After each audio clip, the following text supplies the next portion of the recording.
Fattoria Capitani nasce appunto dal sogno, dalla passione di mio papà da prima e da me naturalmente poi di allevare bovini. La storia, diciamo, del territorio richiama sempre l'allevamento di vacca da latte perché appunto nella nostra zona, quindi nell'Alto Vicentino, nel Vicentino in generale, la vocazione è sempre stata quella lattifera. Diciamo del territorio nel senso che da subito abbiamo cominciato a pascolare. A pascolare perché essendo la nostra una zona parecchio industrializzata e quindi con poca possibilità di terreni pianeggianti, praticamente ci siamo dovuti, diciamo, rifugiare in collina. La collina offre degli appezzamenti piccoli, molto frammentati e spesso non meccanizzabili. E quindi per adattarci a quello che il territorio ci dava come primo strumento, insomma, abbiamo pensato al pascolo. Quindi linea vacca vitello, alleviamo oggi circa 230 capi, da un paio d'anni abbiamo costruito la stalla nuova, prima avevamo tre stalle differenti e cominciava ad essere un po' impegnativa la gestione della mandria. La piemontese abbiamo cominciato ad allevarla da subito per una passione verso la razza che poi si è dimostrata anche in realtà una razza che ha ottime attitudini sia da un punto di vista di produttività, quindi resa al macello, resa allo spolpo, perché abbiamo anche lo spaccio aziendale, quindi la macelleria, e soprattutto le fattrici sono delle ottime pascolatrici. Quindi siamo riusciti ad abbinare un po' le due esigenze. Per non parlare poi della qualità della carne, che secondo noi rimane ancora una delle migliori carni in assoluto. Abbiamo appunto, come dicevo prima, qualche Angus perché comunque ottime doti e pascolamento, riusciamo a servire anche una fetta di clientela che richiede una carne più grassa e l'obiettivo di mantenere appunto questa razza è perché vorremmo fare una linea esclusivamente a grass fed, quindi stagionale, in modo tale da avere una carne che non viene, che fa l'ultima fase, la fase di ingrasso, esclusivamente al pascolo. Dall'anno scorso ci siamo riusciti, nel senso che appunto con l'adozione della tecnica del pascolamento razionato e quindi della turnazione dei pascoli abbiamo avuto dei buoni risultati anche in termini cioè soprattutto in termini di accrescimento. La stalla è suddivisa per le fattrici in tre gruppi, quindi il primo gruppo consiste nel cosiddetto preparto, ovvero gli animali che si preparano a partorire. Abbiamo quindi 6 box parto singoli in cui l'animale partorisce e rimane con il vitello per circa 6-8 giorni fino a che il vitello non è in grado di riconoscere bene la mamma e di avere con lei appunto il rapporto, sostanzialmente la capacità di poppare. A circa un mese vengono spostate nel secondo gruppo cosiddetto, che sono quindi le vacche che devono essere fecondate, e i vitelli rimangono sempre a contatto, però hanno la possibilità di accedere a un box a loro dedicato in cui nella mangiatoia trovano un mangime che facciamo noi, una miscela sostanzialmente di materie prime, crusca, orzo, mais, un po' di nucleo proteico,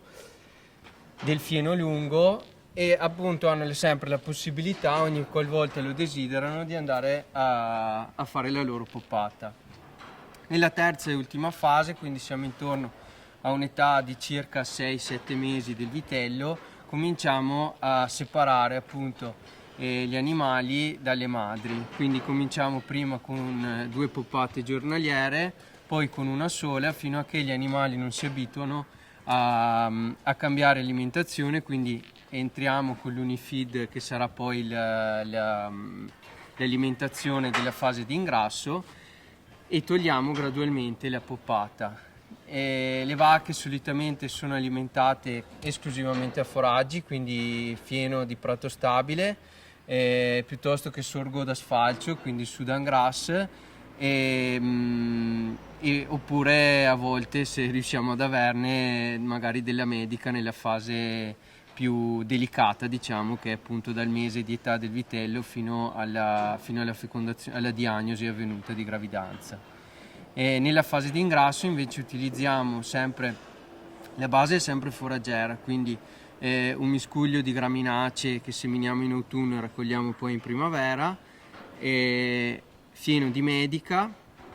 pastone di sorgo e un po' di farina di orzo e sempre un po' di nucleo proteico. Nell'ultima fase del cosiddetto finissaggio, quindi gli ultimi circa 6 mesi, aggiungiamo un altro po' di farina di mais e del seme di lino per migliorare appunto le qualità del grasso della carne. Il nostro allevamento è cosiddetto un allevamento misto, nel senso che noi abbiamo puntato comunque ad avere una struttura efficiente sia per il benessere, quindi abbiamo fatto una struttura molto semplice, però che ci desse la possibilità, appunto con i box parto ad esempio o con i box di vitelli, di poter intervenire in qualsiasi momento, in qualsiasi fase della crescita. Però è una stalla che ha sempre l'apertura sull'esterno, quindi l'accesso al pascolo è sempre consentito, cioè è consentito quando lo vogliamo noi. Infatti nella fase fredda, quindi circa da novembre ad aprile, gli animali rimangono in stalla. Questo per garantire l'alimentazione naturalmente agli animali e garantire soprattutto il riposo fisiologico dei pascoli, in modo tale da non traumatizzarli da eccessivo pascolamento.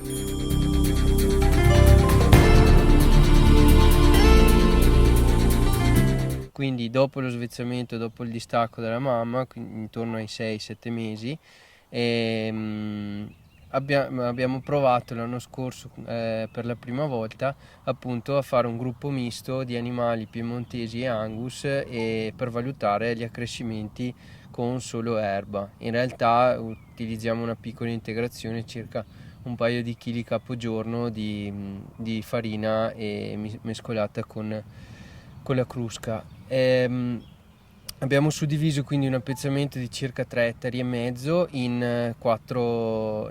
quattro lotti diversi che venivano turnati circa una volta alla settimana. Avevamo al pascolo più o meno 15 animali, una ventina anche all'inizio dove l'erba era più rigogliosa. Quindi i pascoli da fine marzo fino a maggio avevano una buona quantità di sostanza secca e quindi permettevano l'alimentazione completa degli animali. Poi nelle fasi più calde, quindi da giugno, luglio e una parte di agosto, è stato più impegnativo, abbiamo dovuto dare un'integrazione anche foraggera per mantenere gli animali. Quindi l'obiettivo per quest'anno è quello di dividere ancora di più in più appezzamenti il pascolo, quindi di arrivare ad 8 turni, in modo tale da avere dei turni più veloci in cui gli animali riescono a pascolare più rapidamente, e abbiamo visto che anche il cotico erboso poi risente molto meno del calpestamento e ha un ricaccio anche più rapido. La difficoltà che abbiamo incontrato è che appunto i vari appezzamenti non hanno tutte le stesse caratteristiche, quindi ci sono appezzamenti in cui gli animali possono rimanere per un po' più tempo e appezzamenti in cui invece il cotico erboso stesso, come quello alle mie spalle, è più povero e quindi gli animali devono essere spostati prima. Di fatto il pascolo è un lavoro importante se ben gestito, che però dà degli ottimi risultati. Abbiamo infatti diviso anche tutti gli altri pascoli che abbiamo in vari appezzamenti e abbiamo cominciato a turnare anche le fattrici, cosa che fino a 2-3 anni fa non facevamo. E abbiamo visto degli ottimi risultati anche sul turno delle fattrici, perché gli animali rimangono molto più in forma, cioè molto più grassi, chiamiamoli, hanno meno problemi poi a rimanere gravide, allattano il vitello e il vitello cresce, e quindi insomma È una tecnica che è ancora da affinare, soprattutto per noi, e che però ha dei buoni risultati e riesce a coniugare quello che è la produttività di un'azienda con quello che è sì, quello che riesce a dare il territorio, insomma.